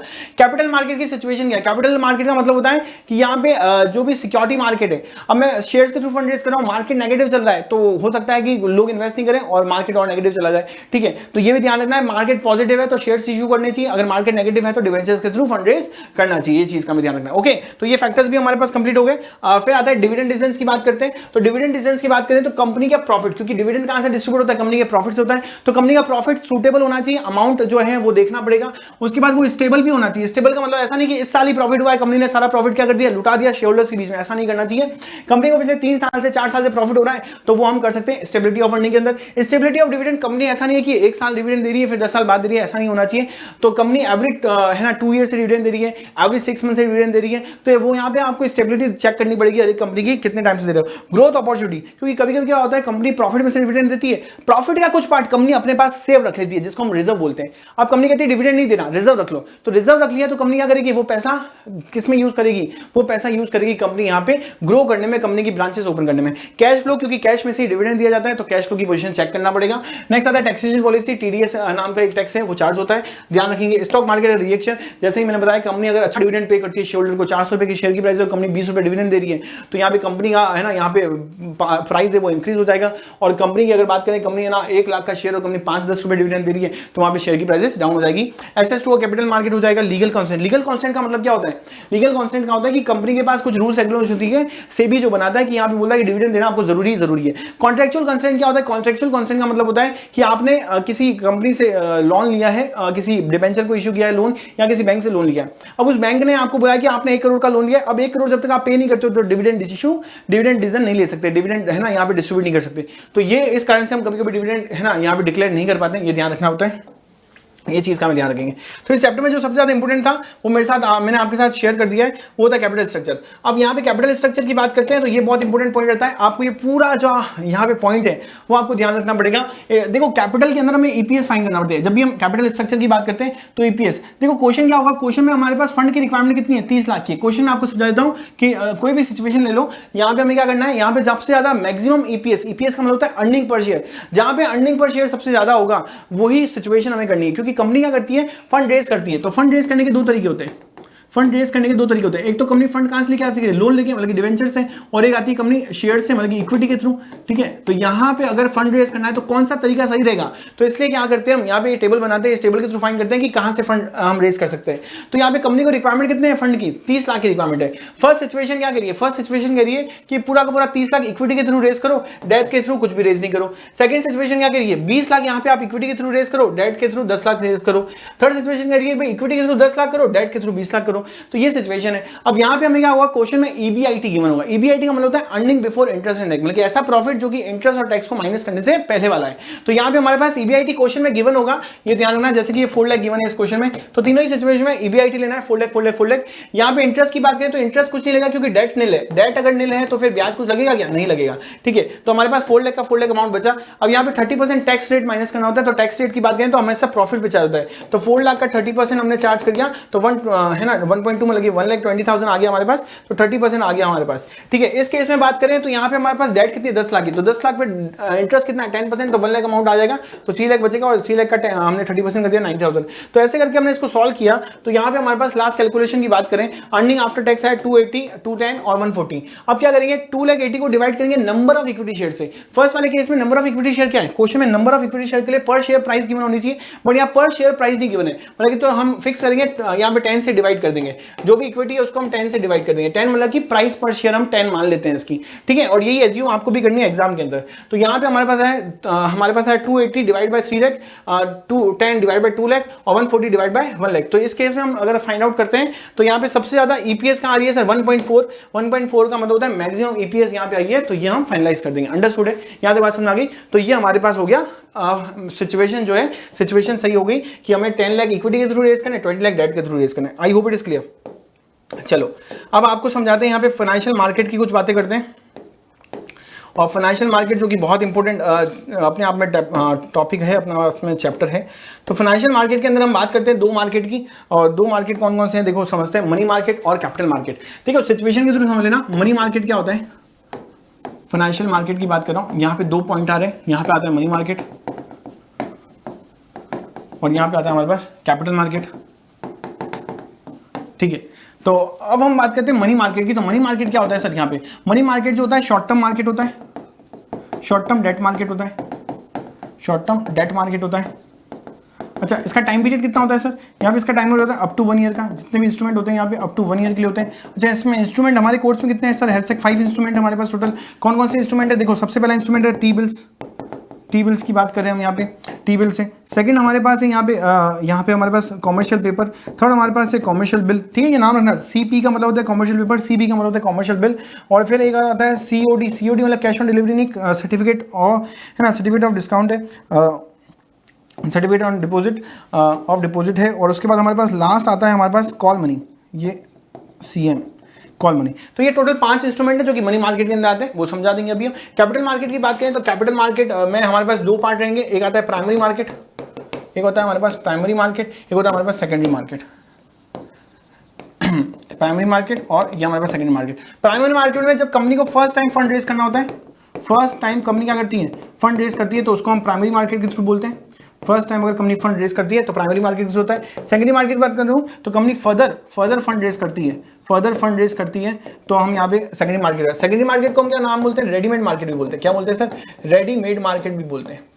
यहाँ पे जो ट्रेड होता है वो एग्जिस्टिंग सिक्योरिटीज में होता है। किसमें होता है सर, एग्जिस्टिंग सिक्योरिटीज में ट्रेड होता है। और यहाँ पे जो होता है न्यू सिक्योरिटीज में होता है, न्यू सिक्योरिटीज। कंपनी फंड जो है फर्स्ट टाइम रेज करी ना, न्यू सिक्योरिटीज। मतलब कि यहाँ का एग्जांपल लूं तो यहाँ पे बोलते हैं हम आईपीओ के थ्रू फंड रेज किया जाता है। यहाँ पे अगर मैं एग्जांपल लूं तो एफपीओ के थ्रू फंड रेज किया जाता है। अंडरस्टूड, फर्दर पब्लिक ऑफर्स के थ्रू फंड रेज किया जाता है, एग्जिस्टिंग कंपनीज में शेयर करते हैं। अंडरस्टूड, ये सारी बात समझ में आ गई आपको, ठीक है। अब थोड़ी सी और मैं बात करता हूँ, यहाँ पे मनी मार्केट में आ जाते हैं वापस से। मनी मार्केट की बात करें तो सबसे पहले आता है टी बिल। टी बिल की बात करूँ मैं यहाँ पे, चलो नेक्स्ट पेज में बात कर लेते हैं। तो देखो ध्यान से नोट करते रहना, ये बहुत इंपॉर्टेंट चैप्टर रहेगा, इसमें से जो भी क्वेश्चन आएंगे। टी बिल्स की बात करें तो इसको ट्रेजरी बिल्स बोलते हैं। इसका टाइम पीरियड की बात करें तो यहाँ पे 15 डेज 14 डेज से लेकर हमारे पास 364 डेज का रहता है हमारे पास इसका टाइम पीरियड, मतलब कि अप टू 1 ईयर तक ही रहेगा। अच्छा, ये इशू कौन करता है सर, ये इशू की बात करें तो इशू करती है आरबीआई है, ठीक है। किसके बिहाफ पे करती है, on behalf of central government, मतलब कि सीजी के बिहाफ पे यहाँ पे इशू किया जाता है, सेंट्रल गवर्नमेंट के बिहाफ पे ये इशू किया जाता है। अच्छा, ये इशू जो किया जाता है वो इशू कैसे किया जाता है, ये इशू किया जाता है यहाँ पे डिस्काउंट पे। ये कैसे इशू किया जाता है, यहाँ पे डिस्काउंट पे इशू किया जाता है। और रीपेबल कैसे किया जाता है, रिडेम्पशन जो होता है इसका, रीपेबल जो होता है वो एट पार पे किया जाता है, रीपेबल एट पार पे किया जाता है। अंडरस्टूड। अगर मैं बात करूं यहाँ पे कॉल मनी की, कॉल मनी क्या होता है दोस्तों, कॉल मनी समझे, मनी मार्केट के इंस्ट्रूमेंट समझा रहा हूं अभी, ध्यान रखना।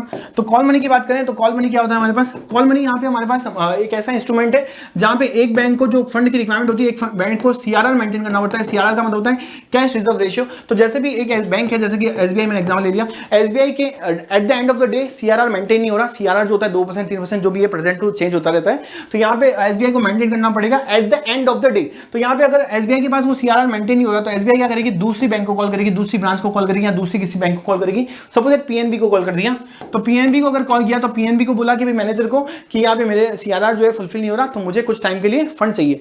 कुछ टाइम के लिए मतलब फंड क्या होता है, एक दिन के लिए भी हो सकता है, अगले मॉर्निंग में आप ले सकते हो फंड। तो यहाँ पे पीएनबी ने उसकी सीआरआर की रिक्वायरमेंट को फुलफिल किया। यहाँ पे टाइम पीरियड क्या होता है, 1 to 15 डेज का मैच्योरिटी टाइम पीरियड होता है, मतलब कि आप जो फंड ले रहे हो वो 1 से 15 दिन के लिए ले सकते हो, 15 दिन से ज्यादा के लिए फंड नहीं ले सकते हो। अच्छा, इस पे पीएनबी ब्याज नहीं लेगी क्या, पीएनबी तो बैंक है, वो भी इंटरेस्ट लेगी। तो पीएनबी जो इंटरेस्ट लेती है, इंटरेस्ट यहाँ पे लेती है, उसको हम बोलते हैं कॉल रेट। उसको हम क्या बोलते हैं यहाँ पे, कॉल रेट बोलते हैं। Understood, I hope it is clear with you बच्चों। तो इससे हम क्या बोलते हैं दोस्तों, कॉल रेट बोलते हैं। इस चीज का हमें ध्यान रखना है। ये होता है कॉल मनी, ठीक है।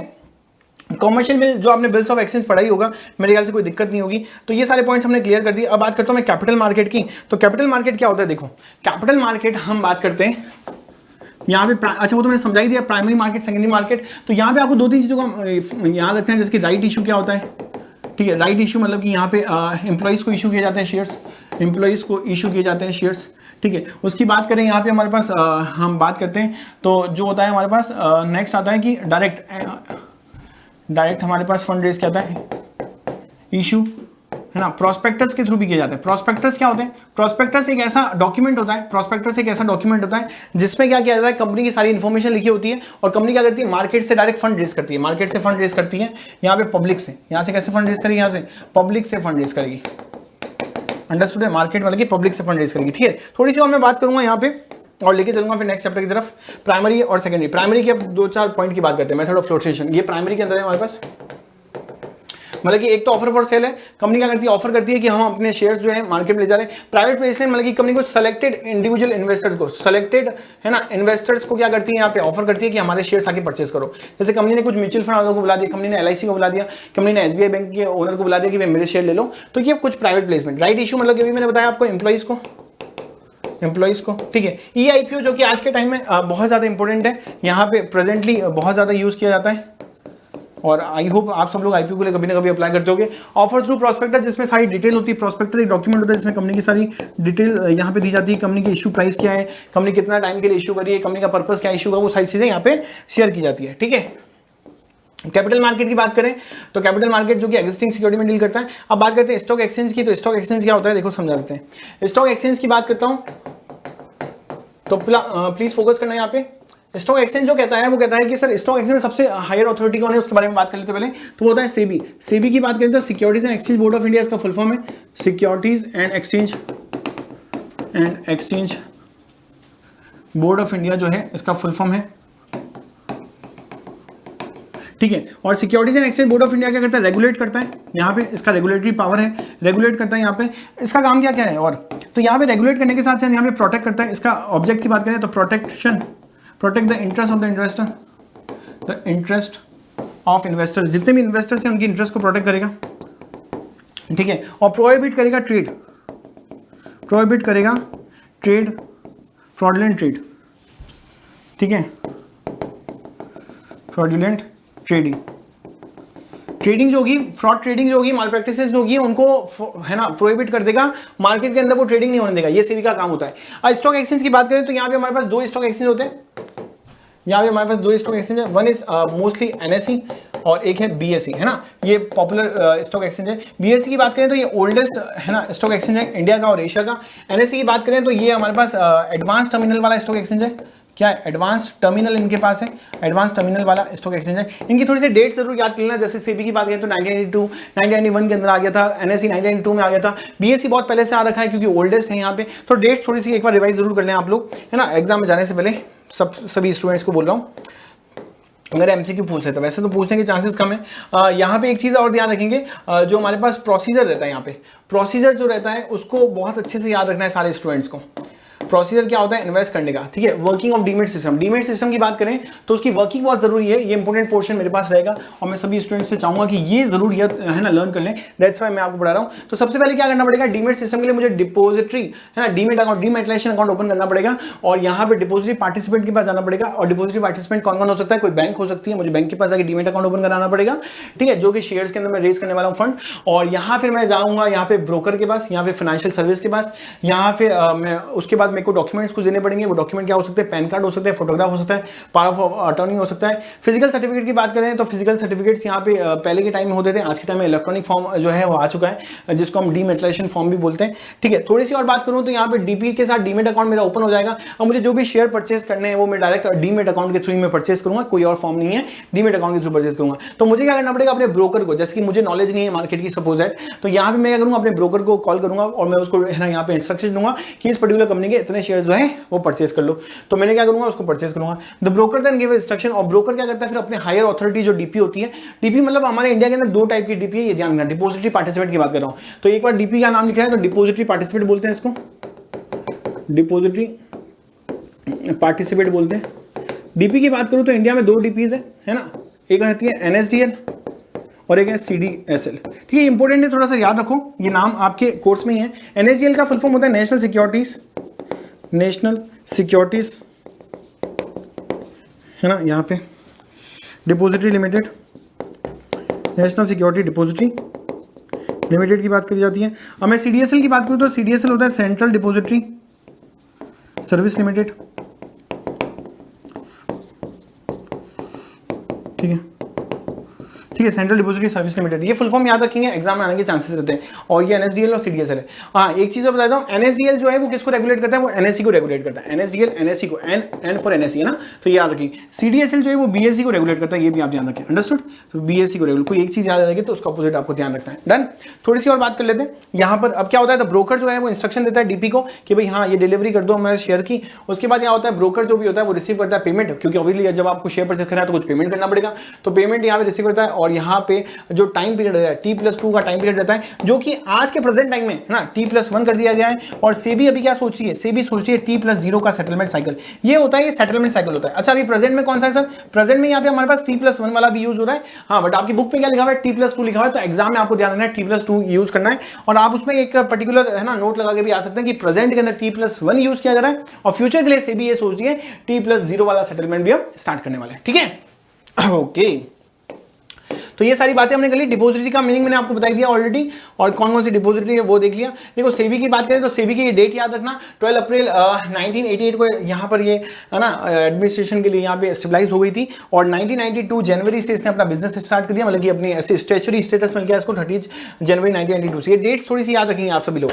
चलो थोड़ी सी और बात करेंगे आगे, और नेक्स्ट चैप्टर की अब डायरेक्ट मार्केटिंग की मैनेजमेंट की बात करेंगे। इस पर्टिकुलर चैप्टर में जो इंपॉर्टेंट था वो पोर्शन मैंने आपको बता दिया। मार्केटिंग की डेफिनेशन वी ऑल नो कि एक सोशल प्रोसेस है जहाँ पे मार्केट होता है, वहाँ पे बायर सेलर होते हैं, और पर्टिकुलर चीज को हम एक्सचेंज करते हैं यहाँ पर, ठीक है, ऑफर करते हैं फॉर द वैल्यू समथिंग, है ना, तो उसके बेस पे हम एक्सचेंज की जाती है। थोड़ी सी अगर मैं बात करूँ मार्केटिंग फिलोसफीज की, तो यहाँ पे मार्केटिंग फिलोसफीज क्या क्या कहती है, प्रोडक्शन कंसेप्ट। प्रोडक्शन कंसेप्ट क्या कहता है सर, मैक्सिमम प्रोडक्शन पे फोकस करो। किस पे फोकस करो, यहाँ पे मैक्सिमम प्रोडक्शन पे फोकस करो। इसके लिए अगर आप इस पर्टिकुलर चैप्टर की बात करें तो बहुत लेंथी चैप्टर है, तो अगर ये बच्चे को पढ़ के जाना ही चाहिए 100% की चैप्टर तो बहुत इंपॉर्टेंट रहता है। और यहाँ पे इस बच्चा क्या करेगा, यहाँ पे सबसे ज्यादा इंपॉर्टेंट ये चीज है, मेरा एक पर्टिकुलर अलग से वीडियो जो है वो यूट्यूब पे अवेलेबल है इस पर्टिकुलर चैप्टर का, तो आप वो क्या करेंगे उसको देख लेंगे। अभी मैं आपको की फीचर्स बता देता हूँ पूरे चैप्टर के।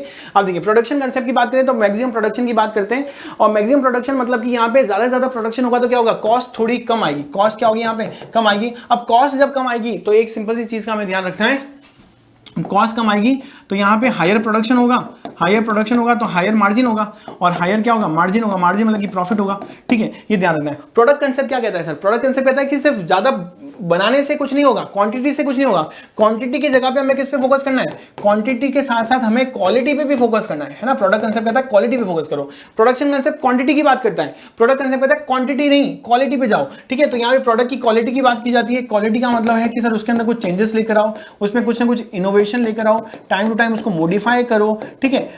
ये सारी चीजें हमारे प्रोडक्ट के अंदर आनी चाहिए। सेलिंग कंसेप्ट क्या कहता है, सेलिंग कंसेप्ट कहता है कि भाई कुछ भी हो जाए यहाँ पे आप एग्रेसिव मार्केटिंग करो। क्या करो सर, एग्रेसिव तरीके से यहाँ पे नंबर ऑफ है ना सेल्स वॉल्यूम जो होती है, सेल्स वॉल्यूम को जो क्या करो आप यहाँ पे इंक्रीज करो, ठीक है। मतलब कि सेल्स वॉल्यूम को इंक्रीज करना है, जो भी मतलब नंबर हो रहे हैं आपके सेल्स के वो आपको इंक्रीज करना है यहाँ पे। Marketing concept again aggressive marketing, aggressive marketing की बात की जा रही है, मतलब कि आप सारे टूल्स जो होते हैं मार्केटिंग के वो यूज करो, जैसे कि एडवर्टाइजमेंट हो गया, पर्सनल सेलिंग हो गया, पब्लिक रिलेशन हो गया, ठीक है, ये सारे सेल्स प्रमोशन हो गया। ये सारे 4 टूल इंपॉर्टेंट है जो आगे देखने वाले, इनको यूज करो। सोसाइटल कंसेप्ट कहता है कि आप सोसाइटी के साथ भी कनेक्ट करो। यहाँ पे आप क्या करो, सोसाइटी के साथ भी क्या करो, कनेक्ट करो, और जिससे क्या हो गई, सोसाइटी अगर इमोशनली कनेक्ट हो गई, डेयरी मिल्क के एडवर्टाइजमेंट देखते होंगे ना आप लोग, तो कैसे सोसाइटी कनेक्ट होती है उनसे, तो अगर सोसाइटी अगर कनेक्ट हो गई तो यहाँ पे आपका प्रोडक्ट जो है वो यूजफुल होने लग जाएगा। अंडरस्टूड है, I hope it is clear with you बच्चों, ठीक है। थोड़ी सी और बात करेंगे, मार्केटिंग मिक्स पे चलेंगे अब डायरेक्ट ना। मार्केटिंग मिक्स पे लेके चल रहा हूं मैं आपको। उसमें यहाँ पे सबसे इंपॉर्टेंट पॉइंट ये रहता है, पैकेजिंग वगैरह देखो इंपॉर्टेंट है तो आपको ये रीड आउट करना है। मैं आपको पैकेजिंग का एक पर्टिकुलर पॉइंट पढ़ा देता हूँ। पैकेजिंग के अंदर हम बात करें तो पैकेजिंग जो है ऑलरेडी मैंने काफी सारे वीडियोज में समझाई है। तो पैकेजिंग का मतलब होता है कि गुड्स जो है वो हाइजीन रहेगा, डैमेज नहीं होगा, सेफ रहेगा, ठीक है। अब टाइप ऑफ पैकेजिंग बात करें, प्राइमरी, सेकेंडरी और ट्रांसपोर्ट की बात करें तो प्राइमरी मतलब कि ऐसी पैकेजिंग की बात करें यहाँ पे जो प्रोडक्ट है, जो प्रोडक्ट है यहाँ पे प्राइमरी वे में, मतलब कि टूथपेस्ट जो होता है वो टूथपेस्ट जो है वो हमारा जो ट्यूब आता है प्लास्टिक का वो है प्राइमरी पैकेजिंग। सेकेंडरी पैकेजिंग की बात करें जो ट्यूब के बाहर जो बॉक्स आता है कोलगेट के अंदर है ना, तो वो बॉक्स जो होता है वो सेकेंडरी पैकेजिंग होता है। ट्रांसपोर्टेशन की बात करें तो ट्रांसपोर्टेशन के अंदर हमारे पास क्या होता है सर, यहाँ पे जो पूरा बॉक्स है जिसके अंदर बहुत सारे कार्डबोर्ड बॉक्स इसको हम बोलते हैं, वो बॉक्स है जिसमें बहुत सारे क्या है ऑलरेडी है ना पैकेट है, तो उसको हम बोलते हैं ट्रांसपोर्टेशन पैकेजिंग। अंडरस्टूड है। चलो लेबलिंग की बात करें तो लेबलिंग का मतलब होता है जो भी प्रोडक्ट के ऊपर इन्फॉर्मेशन लिखी हुई है अबाउट द प्रोडक्ट, तो वो सारी इन्फॉर्मेशन होती है, वो प्रोडक्ट से रिलेटेड उसका टैग भी हो सकता है, उसकी टैग लाइन्स भी हो सकती है, प्रोडक्ट में अंदर है ना क्या क्या इंग्रेडिएंट्स है वो सारी इन्फॉर्मेशन हो सकती है, डिस्काउंट वगैरह, ये सारी लेबलिंग अट्रैक्ट करता है, ये भी ये ध्यान रखना, प्रमोशन में हेल्प करता है। ठीक है, थोड़ी सी और बात करें जो इंपॉर्टेंट मुझे लग रहा है कि factor of price mix, price mix के है ना फैक्टर बहुत इंपॉर्टेंट है, पढ़ के जाना। प्राइसिंग ऑब्जेक्टिव की बात करते हैं तो आपका प्राइस जो भी आपने सेट किया उसके पीछे ऑब्जेक्टिव क्या है। कुछ प्रोडक्ट होते हैं जिनकी प्राइस बहुत ज्यादा सेट की जाती है, कुछ प्रोडक्ट जिनकी प्राइस कम सेट की जाती है। कम इसलिए सेट की गई हम ज्यादा वॉल्यूम सेल करना चाहते हैं, हाईयर प्राइस इसलिए सेट की गई क्योंकि हम लग्जरियस पीपल को ही डील करना चाहते हैं। ठीक है, तो वो आपका ऑब्जेक्टिव क्या है, प्रोडक्ट की कॉस्ट कितनी बनी, ऑब्वियसली प्रोडक्ट की कॉस्ट मैटर करेगी और यहाँ पे है ना इंपैक्ट डालेगी कि प्रोडक्ट की प्राइस क्या रखनी है ना, कितनी ज्यादा रखनी है। हमारी प्रोडक्ट की कॉस्ट बहुत ज्यादा आ रही है तो हम बहुत ज्यादा प्राइस नहीं रख सकते, प्रोडक्ट की कॉस्ट कम आ रही है तो थोड़ी प्राइस को बढ़ा के रख सकते हैं क्योंकि वहां पे मार्जिन अच्छा हो जाएगा। Extent of competition in the market, market में कंपटीशन की बात करने वाले यहाँ पे है ना, वो आपके प्रोडक्ट से रिलेटेड कितने प्रोडक्ट सब्स्टिट्यूट प्रोडक्ट आपके मार्केट में अवेलेबल है। अगर पता चला कि आपका अकेले का प्रोडक्ट ही है या एक दो प्रोडक्ट ही है तो आप वहां पे मार्केट के अंदर अपना है ना यहाँ पे प्राइस को अच्छा कर सकते हो, बट अगर आपके जैसे बहुत सारे प्रोडक्ट हैं तो आपको प्राइस को कम रखना पड़ेगा। कंज्यूमर की डिमांड कितनी है आपके प्रोडक्ट को लेकर, पता चला कि आइसक्रीम तो बहुत से लोग बेच रहे हैं बट यहाँ पे वाडीलाल की लोग पसंद कर रहे हैं या अमूल की लोग पसंद कर रहे हैं, तो यहाँ पे आपके पर्टिकुलर प्रोडक्ट की आपके पर्टिकुलर ब्रांड की कितनी डिमांड है उसके बेसिस पे प्राइस सेट की जाती है। मार्केटिंग मेथड जो यूज होते हैं, मतलब मार्केटिंग मेथड जो मैंने आपको टूल्स बताया अभी कौन कौन से होते हैं, एडवर्टाइजमेंट यूज कर रहे हो, पर्सनल सेलिंग कर रहे हो, क्योंकि जो भी मेथड आप यूज करोगे उसमें एक्सपेंसिस तो लगेगा ना। ठीक है, तो उसका हमें ध्यान रखना पड़ेगा। नेक्स्ट आता है गवर्नमेंट एंड लीगल रेगुलेशन, आप जो भी प्राइस डिसाइड कर रहे हो वो गवर्नमेंट के अगेंस्ट होना चाहिए, मतलब कि ऐसा नहीं कि आप अपने हिसाब से कोई भी प्राइस डिसाइड करो। मुझे इस बोतल का प्राइस डिसाइड करना है तो ऐसा नहीं कि इस बोतल का प्राइस मैं 2000 रुपए डिसाइड कर दूं, पता चला कि बोतल की नॉर्मल कॉस्ट कितनी है, सर यहाँ पे हमारे पास 1000 आ रही है और 1000 में अपना मार्जिन ऐड कर रहा हूं, तो ऐसा नहीं होना चाहिए। तो जो भी पर्टिकुलर प्राइस जो है वो मैं डिसाइड कर रहा हूं वो एक पर्टिकुलर एक है ना रेगुलेटरी फ्रेमवर्क के आगे अंदर करूं और वो गवर्नमेंट जैसा बोलेगी उसके रेगुलेशन को भी फॉलो करना पड़ेगा। ये सारी चीजें हमारे पास हो गई। चलो लास्ट टॉपिक बचा है, देखो जो टॉपिक मैंने यहाँ पे स्किप किए हैं तो वो आपको थोड़े से रिवाइज भी करने पड़ेंगे। नेक्स्ट टॉपिक आता है हमारे पास कंज्यूमर प्रोटेक्शन। कंज्यूमर कौन होता है, जो पर्टिकुलरली फाइनल कंजम्पशन करता है गुड्स का, ठीक है, या सर्विसेज का। तो यहाँ पे अगर हम थोड़ी सी बात करें कंज्यूमर प्रोटेक्शन में, हमारे पास protection of the interest of the consumer क्यों बनाया गया ये पर्टिकुलर एक्ट। पहले हमारे पास दूसरा एक्ट 1986 फॉलो हो रहा था, अब 2019 फॉलो करें, ये चीज आपको ध्यान रखनी है। ये एक्ट क्यों बनाया गया, protection interest of the consumer के लिए। Consumer is the king of the market, और यहाँ पे हम देखते हैं कंज्यूमर का जो माइंड है उसके माइंड को ध्यान में रखिए, क्योंकि प्रोड्यूसर होता है पहले जो होता था प्रोडक्शन बेसिस पे यहाँ पे मार्केटिंग की जाती थी, मतलब कि प्रोडक्शन लोग करते रहते थे और कंज्यूमर उसको कंज्यूम करता था, क्योंकि कंज्यूमर के पास ऑप्शंस नहीं थे प्रोडक्ट के। बट आज के टाइम में कंज्यूमर रिसर्च करता है कंज्यूमर के टेस्ट फैशन और उसके अकॉर्डिंग यहाँ पे कंज्यूमर अपना प्रोडक्ट परचेज करता है। कंज्यूमर देखता है कि दीपिका पादुकोण ने ये शादी पहनी है तो ये पर्टिकुलर प्रोडक्ट वो परचेज करेगा, है ना, ऋतिक रोशन ने ये पर्टिकुलर बाइक चलाई है तो वो बाइक वो ही चलाएगा। ठीक है, तो यहाँ पे कंज्यूमर क्या करता है, रिसर्च करता है, बहुत सारी चीजें देखता है और तब जाके वो प्रोडक्ट परचेज करता है। नखरे बहुत ज्यादा है आजकल के कंज्यूमर के। However some businessman involve in unfair trade practice, आजकल बहुत सारे जो बिजनेसमैन है यहाँ पे अनफेयर ट्रेड प्रैक्टिस भी करते हैं, इसलिए ये चैप्टर बहुत इंपॉर्टेंट रहता है। कंज्यूमर प्रोटेक्शन, कंज्यूमर को प्रोटेक्ट करना, मतलब कि कुछ भी हो जाए कंज्यूमर भगवान है और कंज्यूमर को कोई प्रॉब्लम नहीं होनी चाहिए। ठीक है, ऐसे बहुत सारे केस हैं जो कि मैंने क्लासेस के अंदर यहाँ पे अच्छे से सारे बच्चों को शेयर किए हैं। उसके बाद आता है यहाँ पे हमारे पास सबसे इंपॉर्टेंट पॉइंट है ना, यहाँ पे कंज्यूमर की राइट्स। कंज्यूमर की राइट्स की बात करें तो राइट टू सेफ्टी की बात की जाती है। कंज्यूमर को जो भी प्रोडक्ट दे रहे हैं उससे कंज्यूमर को नुकसान नहीं होना चाहिए ना, कंज्यूमर का राइट है सेफ्टी का। मतलब कि आपने कोई प्रोडक्ट दिया, इलेक्ट्रिक प्रोडक्ट दिया और वो ब्लास्ट हो गया तो ये क्या हो गया है ना, यहाँ पे कंज्यूमर आपकी अगेंस्ट क्लेम कर सकता है। तो राइट टू सेफ्टी का उसके पास राइट रहता है। Right to be inform, consumer को आप इन्फॉर्म करो कि इस पर्टिकुलर प्रोडक्ट को यूज कैसे करना है। ठीक है, ऐसा नहीं होना चाहिए आपने कंज्यूमर को इन्फॉर्म ही नहीं किया, ठीक है, और यहाँ पे आपके लिए बड़ी प्रॉब्लम क्रिएट हो जाएगी। तो कंज्यूमर के पास वो राइट है इन्फॉर्मेशन का, इन्फॉर्मेशन कलेक्ट कर सकता है सेल्समैन से, किसी भी दुकानदार से, किसी भी है ना पर्टिकुलर शॉपकीपर से। राइट टू बी एश्योर्ड और राइट टू बी हर्ड, ठीक है, इनकी बात करेंगे। कंज्यूमर को सुनने का अधिकार है, ठीक है, तो कंज्यूमर चाहता है कि उनको लोग सुने, कंज्यूमर केस करेगा तो कोर्ट उसको सुनेगा। ठीक है, नेक्स्ट आता है राइट टू सीक रीएड्रेसल। रीएड्रेसल की बात करें यहाँ पे तो रीएड्रेसल में क्या होता है दोस्तों, यहाँ पे कंज्यूमर ने अगर कंप्लेन की है तो उसको रीएड्रेस मतलब कि उसकी शिकायत का निवारण मतलब कि सॉल्यूशन होना जरूरी है। ठीक है, और नेक्स्ट आता है राइट टू कंज्यूमर एजुकेशन, की कंज्यूमर को उस पर्टिकुलर प्रोडक्ट को यूज करने से रिलेटेड सारे इंस्ट्रक्शन देने चाहिए, एजुकेशन प्रोवाइड करनी चाहिए, जैसे ही कंज्यूमर को पता चला कि उसके साथ कुछ गलत तो नहीं हो रहा है ना, वो सारी चीजें राइट टू कंज्यूमर एजुकेशन में आ जाएगी। I hope it is clear with you बच्चों। तो ये सारे पॉइंट्स जो थे इंपॉर्टेंट थे। इसके अंदर एक और चीज समझाना चाहूंगा, यहाँ पे कंज्यूमर जो डिफरेंट प्रोडक्ट यूज कर रहा है तो डिफरेंट प्रोडक्ट पे डिफरेंट मार्क होते हैं। एमसीक्यू क्वेश्चन बन सकता है ऐसे। आईएसआई मार्क किसके लिए यूज होता है, इलेक्ट्रॉनिक प्रोडक्ट के लिए। किसके लिए यूज होता है, इलेक्ट्रॉनिक प्रोडक्ट के लिए, ड्यूल प्रोडक्ट्स के लिए। एफयू मार्क की बात करें, ये जो मार्क आपको दिख रहा है ये आता है फूड प्रोडक्ट के लिए। किसके लिए आता है सर, फूड प्रोडक्ट के लिए, है ना। यहाँ पे लिखा हुआ है भारत सरकार एग मार्क, एग मार्क मतलब कि एग्रीकल्चर प्रोडक्ट के लिए, एग्रीकल्चर के लिए, ठीक है, एग्रीकल्चर के लिए। यहाँ पे तुम्हें पता ही है, मेरे ख्याल से सबको पता होगा, ज्वेलरी के लिए यूज किया जाता है। इको मार्क मतलब कि इको फ्रेंडली प्रोडक्ट जो होते हैं, इको फ्रेंडली जो प्रोडक्ट होते हैं उनके लिए यूज किया जाता है। मतलब कि मैंने यहाँ पे कोशिश की कि आपको रिलेटेड सारी टर्म्स बता दी जाए, ठीक है, ये चीज का हमें ध्यान रखना। अब इसमें इंपॉर्टेंट चीज बताता हूँ, कंज्यूमर प्रोटेक्शन की बात करें तो कंज्यूमर अगर यहाँ पर कंज्यूमर को अगर कोई प्रॉब्लम हो रही है, कोई प्रोडक्ट सही नहीं है, तो कंज्यूमर यहाँ पे अप्लाई कर सकता है, जिसके 3 तरीके हैं। यहाँ पे कंज्यूमर क्या अप्लाई कर सकता है, डिस्ट्रिक्ट कोर्ट में अप्लाई कर सकता है, डिस्ट्रिक्ट कमीशन जिसको हम बोलते हैं। डिस्ट्रिक्ट कमीशन अगर उसकी अपील नहीं सुनता तो कहां जाएगा, वो स्टेट कमीशन के पास जाएगा। स्टेट कमीशन उसकी अपील नहीं सुनता तो कहां जाएगा सर, नेशनल कमीशन के पास जाएगा।